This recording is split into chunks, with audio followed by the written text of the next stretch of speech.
فکر کنید که رفتی توی یه مغازه‌ای و فروشنده به شما 3 تا قطعه نشون میده، میگه این فرج، این دایکاست، این ریختگیه. از کجا بفهمیم که این فروشنده داره راست میگه یا دروغ میگه؟ با ما همراه باشید.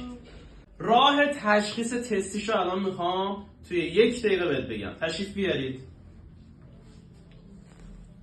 ببینید این کار ریختگیه. خب کار ریختگی کلفتی خاصی داره، وزنش بیشتره، ریختگری ماسه‌ای جای ماسه ها هم روش معلومه، یعنی دست که میکشی پوست رو یه جوری خراش میده. کار دایکست 2 تا جای پرون داره، یا 2 تا یا یه دونه. ببینید این دایره کوچیکا رو، این دایره کوچیکا جای پرون قالب دایکسته. از این نشونه میفهمید که این کار دایکسته.